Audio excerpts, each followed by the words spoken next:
अस्सलामुअलैकुम, welcome to my channel learn and grow. So previous lecture में हमने एक एग्ज़ाम्पल कंप्लीट किया था और हम इस वीडियो में बचे हुए दो एग्ज़ाम्पल कंप्लीट करेंगे। ठीक है, तो दूसरी मिसाल देखते हैं। देखिए, एक रास्ते पर मुस्तकीम ख़त में यू, वी और ए शहर वाक़ है। मुस्तकीम ख़त मतलब एक सीधे लाइन में। ठीक है, देखिए यू और ए शहरों के दरमियान फासला 215 किलोमीटर है।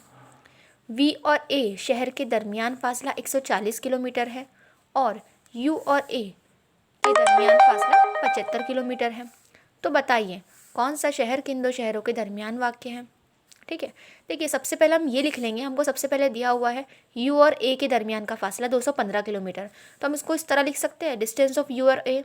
ठीक है, 215 दिया हुआ है। अब देखिए सेकंड में वी और ए, ठीक है, इन दोनों के दरमियान का फासला है 140 किलोमीटर, तो यहाँ पर डिस्टेंस ऑफ वी एंड ए 140 लिख देंगे।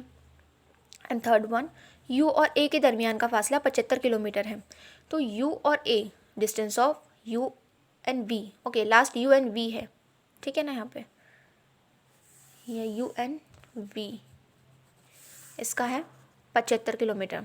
ओके, सो गाइस देखिए आगे, मैंने आपको कल ही बताया था, अभी कौन सा शहर दरमियान में वाक़ है वो पूछ रहा है, तो मैंने आपको बताया था कि आप पहले खत साइड में ड्रॉ कर ले। ठीक है, उसके बाद यहाँ पे 3 पॉइंट दिए हुए हैं, यू, वी और ए दिए हुए हैं शहर। ओके, तो आप क्या करेंगे, सबसे बड़ा कौन सा है वो पहले देख लीजिए। 215 दिखाई दे रहा है, कौन से पॉइंट है यू और ए, तो आप यहाँ लिख दीजिए यू और इस किनारे पे ए, ये पॉइंट पे ए लिख दीजिए। अब बचा वी, तो आप ये डायरेक्टली यहाँ से अंदाज़ा लगा सकते हैं कि वी शहर दरमियान में वाक़ होगा, क्योंकि जो सबसे बड़ा होता है ना, सबसे बड़ा जिसका फासला दिया होता है वो दो नुकात हमेशा आखिर में लिख देंगे, एक ये स्टार्टिंग पॉइंट से एंडिंग पॉइंट तक, एंड देन बीच में जो बचा हुआ है वो लिख देना है।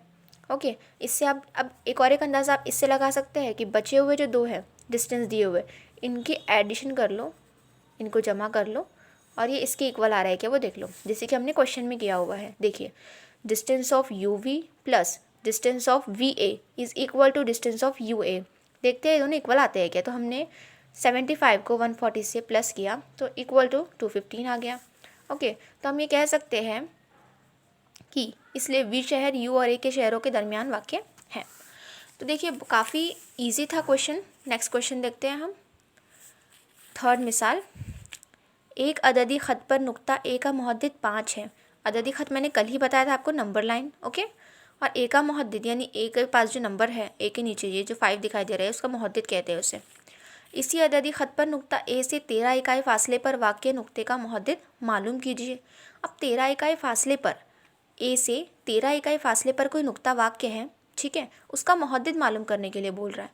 तो अब ए तो सेंटर में है ना अददी ख़त पे, ठीक है, अददी ख़त बड़ा है, ए उसके सेंटर में है, तो अब 13 इकाई फासले पर तो इधर साइड भी हो सकता है, दाएं जानिब बाएं जानिब कहीं भी हो सकता है वो, तो इसीलिए हमने 2 पॉइंट लिया, एक पॉइंट का नाम दिया E and another one is D.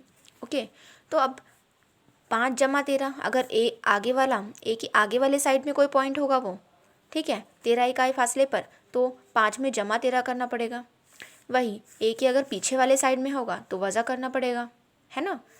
तो जब हम दोनों को 5 जमा 13 और 5 वज़ा 13 कर लेते हैं, तो देखिए नुक्ता ए के बाएं जानिब नुक्ता ई का मुहद्दिद, ठीक है, ये नुक्ता ई का मुहद्दिद निकाला हमने, बाएं जानिब मतलब लेफ्ट हैंड साइड का निकाला है। ओके, 5 वज़ा 13 वज़ा 8 निकला, और वैसे नुक्ता ए के दाएं जानिब यानी नुक्ता डी का मुहद्दिद, ये डी नुक्ता लिया था हमने, इसका मुहद्दिद 18 निकला। तो हम यहाँ कह सकते हैं नुक्ता ए से 13 इकाई फासले पर वाक़ नुकात के मुहद्दिद वज़ा 8 और 18 है। अब देखिए ऐसा ही सेम क्वेश्चन आपको एक्सरसाइज में दिया रहेगा, यहाँ ए दिया हुआ है, आपको नुक्ता पी पूछ सकता है, क्यू पूछ सकता है, और यहाँ पे 13 इकाई फासले पर पूछा है, आपको 15 पे पूछ सकता है ना, और इसका मुहद्दिद कुछ दिया होगा 2, फिर आपको 2 जमा 15, 2 वज़ा 15, ऐसा कुछ करना पड़ सकता है। तो ये क्वेश्चन काफ़ी ईजी है, एक क्वेश्चन कीजिए, आपको बाकी सब क्वेश्चन काफ़ी ईजी मालूम होंगे। सो थैंक यू गाइज़, आप चाहे तो स्क्रीनशॉट ले सकते हैं।